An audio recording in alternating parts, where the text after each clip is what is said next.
Puerto Rico and Mexico are both recovering from devastating natural disasters. Mexico is recovering after being hit by an earthquake that registered 7.1 on the Richter scale.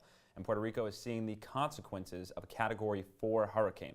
Talking Points contributors Sabrina Maggiore and Jack Watson are here to discuss these recovery efforts. Thank you both for being here. Thanks for having us. And we're going to get right into this with the extent of the damage. How is this impacting both countries, Sabrina? Yeah, so for Puerto Rico, the island has been completely devastated by the storm. First off, there's a lack of communication on the island. Communication towers, only 15% of them are currently working. Also, the island is completely without power right now.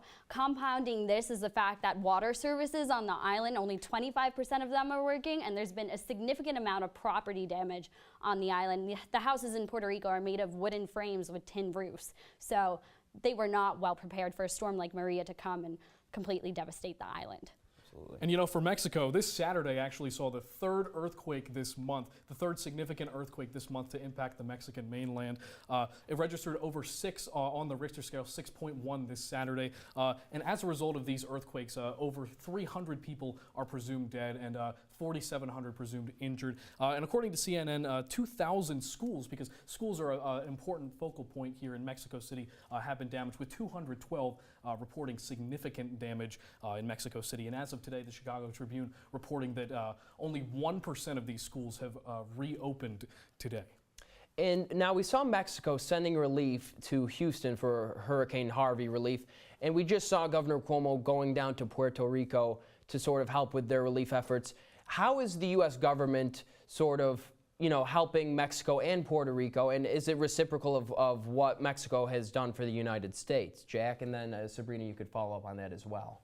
Well, Mike, after Tuesday, President Trump offered his condolences and offered search and rescue teams to rescue survivors out of the rubble.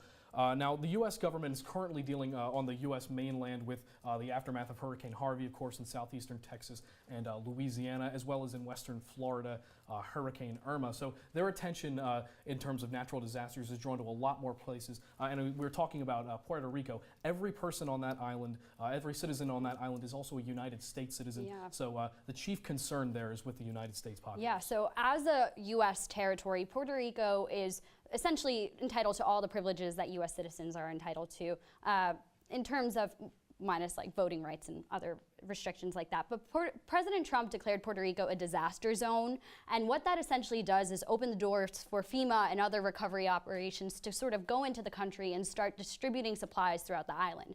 Right now they're in dire need of backup generators because of the issue with the power, so they need generators and also fuels to supply the generators, and in addition they really need water and other supplies on the island. 10,000 government officials are on the ground for FEMA right now. Now, going beyond those infrastructural improvements, Jack said that, you know, a tremendous amount of schools are directly impacted by this, and obviously both these countries are struggling a tremendous deal. So what are some of the long-term impacts that we're going to see? Because these storms and their damage cannot be fixed overnight.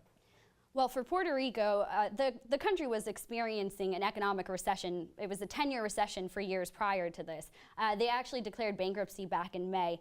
And so now, with all the catastrophe that we're seeing from Maria, we're going to see a sort of exacerbation of all the economic issues that they were seeing previously. So there's going to be a continuation of a brain drain on the island, which means that educated citizens are going to head to the mainland and look for work there. And then also we're going to see investment shrinking on the island and tourism crippling as well. So some of those crippling degrees, Jack, how is that going to impact not only this island, but Mexico's suffering from some of the similar problems moving forward? Right. In terms of Mexico, a lot of the problems are immediate. They're not nearly as long-term or as structured in, you know, the 6-month to a year region, nearly as much as Puerto Rico's problems are. But it's pretty interesting when you consider the politics of it in Mexico, because President Enrique Peña Nieto is up for re-election in July of 2018. And he's been moving all across the Mexican regions that have been impacted by the earthquakes, and he's been comforting the people there. So the political implications here are pretty significant, because this has resulted in a significant resurgence of Mexican nationalism and pride, as times of crisis tend to do, with a hashtag going around Twitter, hashtag Fuerza Mexico, which roughly translates to strengthen Mexico. Is that element of nationalism transpiring not only in Mexico but in Puerto Rico as well?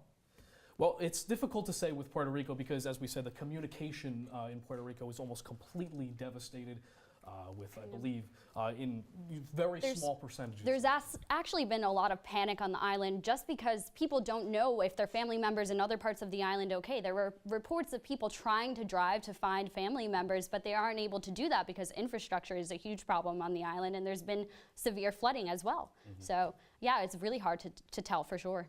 Absolutely. Thank both of you for being here and sharing your insight. I appreciate it.